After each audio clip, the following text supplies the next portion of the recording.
വയനാട്ടിൽ രക്ഷാപ്രവർത്തനത്തിനെത്തിയ സൈന്യം മടങ്ങുന്നു. കോഴിക്കോട് വെസ്റ്റ് ഹില്ലിൽ സൈന്യത്തിന് പൗരസ്വീകരണം നൽകുന്നു.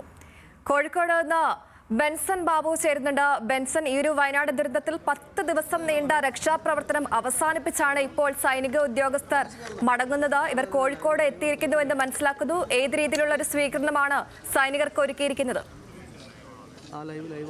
സൂചിപ്പിച്ചതുപോലെ തന്നെ ടെറിട്ടോറിയൽ ആർമിയുടെ മദ്രാസ് റെജിമെന്റിലെ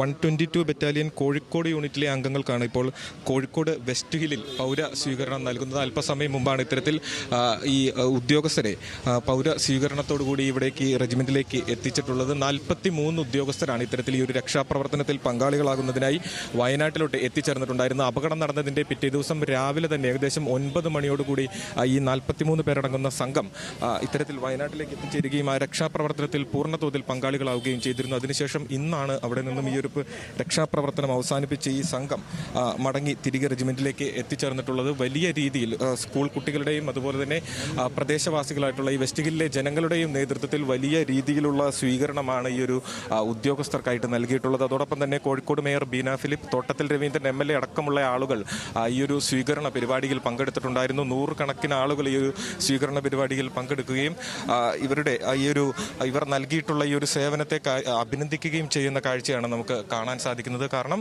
സ്വന്തം ജീവൻ പോലും പണയം വെച്ചുകൊണ്ട് ആ ഒരു ദുരന്തമുഖത്ത് ജനങ്ങൾക്കായി, വയനാട്ടിലെ ജനങ്ങൾക്കായി ഏറെ ദിവസം കഷ്ടപ്പെട്ട ഇവരുടെ ഈ ഒരു പ്രവൃത്തിയെ നാം എല്ലാവരും കണ്ടതാണ്. അതിന് വലിയ രീതിയിലുള്ള അംഗീകാരം ഈ ഒരു ജനങ്ങൾ നൽകുകയാണ്. ഹൃദയം തൊട്ടുള്ള അംഗീകാരം ജനങ്ങൾ നൽകുന്ന കാഴ്ചയാണ് നമുക്കിവിടെ കാണാൻ സാധിക്കുന്നത്. നേരത്തെ മേയർ അടക്കമുള്ള ആളുകളോട് നമ്മൾ സംസാരിച്ചിരുന്നു. അതിൽ നിന്നും മനസ്സിലാക്കുന്നത് ഇവർ നൽകിയിട്ടുള്ള ഈ ഒരു സേവനത്തെ പൂർണ്ണ ഹൃദയത്തോടെ ഇവർ സ്വീകരിക്കുന്നു. അവരുടെ ആ ഒരു സന്തോഷത്തിൽ പങ്കാളികളാവുന്ന കാഴ്ചയാണ് കാണാൻ സാധിക്കുന്നത്. നമുക്ക് ഉദ്യോഗസ്ഥരുടെ പ്രതികരണത്തിലേക്ക് കടക്കാം. ഈ ഒരു ദൗത്യം അവർ എത്രത്തോളം ദുഷ്കരമായിരുന്നു, അതിൽ ഏത് രീതിയിലാണ് അവർ പങ്കെടുത്തതെന്നടക്കമുള്ള കാര്യങ്ങൾ ഈ ഉദ്യോഗസ്ഥരോട് തന്നെ നമുക്ക് ചോദിച്ച് മനസ്സിലാക്കാം. അനിൽകുമാർ എന്ന ഉദ്യോഗസ്ഥനാണ് ഇപ്പോൾ നമ്മളോടൊപ്പം ചേരുന്നത്. എക്സ്പീരിയൻസ് എന്ന് പറഞ്ഞാൽ നമുക്ക് നമ്മുടെ സർവീസിലോ നമ്മുടെ ജീവിതത്തിലോ നമുക്ക് ചെയ്യാൻ കഴിയുന്ന പോലും പ്രതീക്ഷയില്ലാത്ത അത്രയും വലിയൊരു സംഭവമാണ്. ഞങ്ങൾ അവിടെ എത്തിപ്പെടുന്നത് ഞങ്ങൾക്ക് 6 മണിക്കാണ് ഞങ്ങൾക്ക് അതിൻ്റെ മെസ്സേജ് കിട്ടുന്നത്. അതിനുശേഷം ഞങ്ങൾ 9 മണിക്ക് പുറപ്പെടും. ഞങ്ങൾ 11:00 കൂടിയിട്ട് അവിടെ എത്തി. അവിടെ എത്തിയ സമയത്ത് ഞങ്ങൾക്ക് അപ്പുറത്തേക്ക് കടക്കാൻ, അതായത് പുഴയ്ക്ക് അപ്പുറത്താണ് കൂടുതൽ പേരും കുടുങ്ങി കിടക്കുക. അപ്പുറത്തേക്ക് കടക്കാൻ പറ്റാത്തൊരു സിറ്റുവേഷൻ ആയിരുന്നു. അപ്പോൾ ഞങ്ങളെ column commander lieutenant Vishwanath സാബും subedar ഗിജിൽ സാബും പുഴയുടെ അവിടെ തന്നെ നിന്നിട്ട് അവരങ്ങോട്ട് കടക്കാൻ ശ്രമിക്കുന്ന കൂട്ടത്തിൽ എൻ്റെ കൂട്ടത്തിലുണ്ടായിരുന്ന ഒരു 15 ജവാൻ എടുത്തിട്ട് ഞാൻ പുഴയുടെ ലെഫ്റ്റ് സൈഡ് കൂടെ, പുഴയുടെ അതായത് നമ്മൾ ചെന്ന് ആ ഭാഗത്തു കൂടെ തന്നെ ഞാൻ അവിടുത്തുകാരനാണ്. അവിടെ ഒരു 10-15 കിലോമീറ്റർ എൻ്റെ വീട്. അപ്പോൾ എനിക്ക് എൻ്റെ സുഹൃത്തുക്കളുണ്ട് അവിടെ. ഞാൻ ഇവിടുന്ന് പോകുമ്പോൾ തന്നെ അവരെ ടൈപ്പ് ചെയ്തിട്ടുണ്ടായിരുന്നു.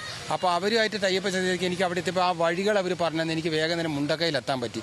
മുണ്ടക്കയിലെത്തുമ്പോൾ എന്ന് പറയുകയാണെങ്കിൽ ഒരു 150 ആൾ ഇസ്ലാം മദ്രസയിൽ കുടുങ്ങിക്കിടക്കുകയാണ്, അവർക്ക് പോരാൻ പറ്റാതെ. അതുപോലെ അവിടെ ഒരു 2 മൃതദേഹങ്ങൾ, ഒരു ഏടത്തിൻ്റെയും അനിയത്തിൻ്റെയും മൃതദേഹവും വെച്ചിട്ട് അവരവിടെ ഇരിക്കുന്നൊരവസ്ഥയാണ് കാണുമ്പോൾ. അതിനുശേഷം ഞങ്ങൾ അടുത്ത് നോക്കുമ്പോൾ ഒരുപാട് മൃതദേഹങ്ങളുണ്ട്. അതുപോലെ ഫസ്റ്റ് ഞങ്ങൾ എന്ത് ചെയ്തിട്ടുണ്ട്, ഈ റെസ്ക്യൂവിൽ ഈ 150 ആളെ ഞങ്ങൾ താഴെ എത്തിച്ചു.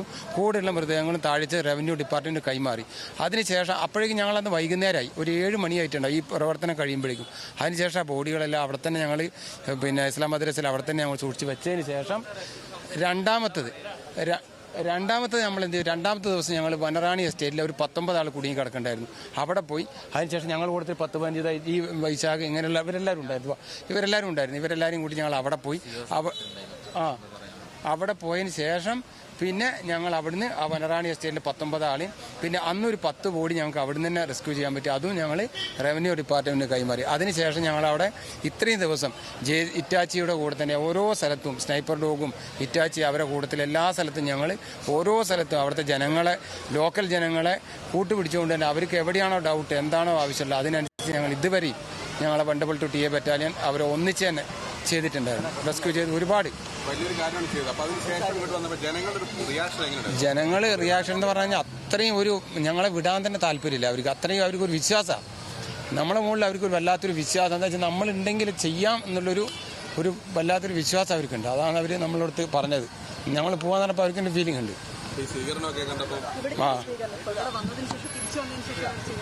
ഒരു നല്ല സ്വീകരണമാണ് കോഴിക്കോട്ടുകാർ തന്നത്. നല്ല സ്വീകരണം, അത് നല്ല ഒരു എഫക്റ്റ് ഉണ്ട്. ഞങ്ങൾ ഒരാഴ്ച ഞങ്ങൾ അവിടെ ഉണ്ടായിരുന്നു. ഇവിടെ നമുക്ക് നല്ലൊരു സന്തോഷമുണ്ട്. കോർപ്പറേഷൻ്റെ നേതൃത്വത്തിൽ നല്ലൊരു സ്വീകരണമാണ്. ഏറ്റവും വലിയൊരു ദുരന്തമാണ്.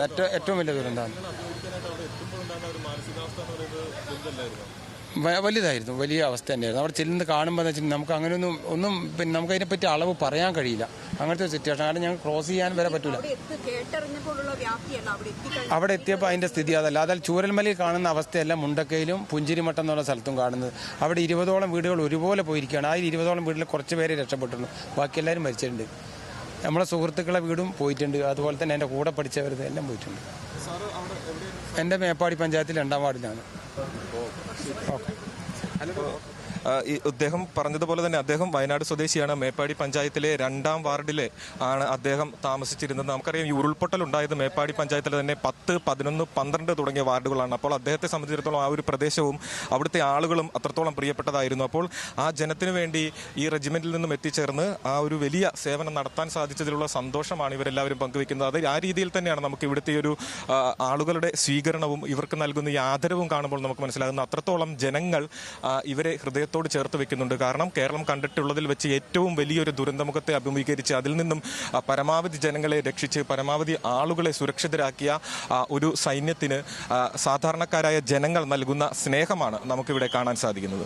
ശരി, വയനാട്ടിൽ രക്ഷാപ്രവർത്തനം നടത്തിയ സൈനികർക്ക് കോഴിക്കോട് വെസ്റ്റ് ഹില്ലിൽ സൈന്യത്തിന് പൗരസ്വീകരണം നൽകുന്ന ദൃശ്യങ്ങളാണ് പ്രേക്ഷകർ കാണുന്നത്. ബെൻസൺ ബാബു ആണ് വിവരങ്ങൾ നൽകിയത്.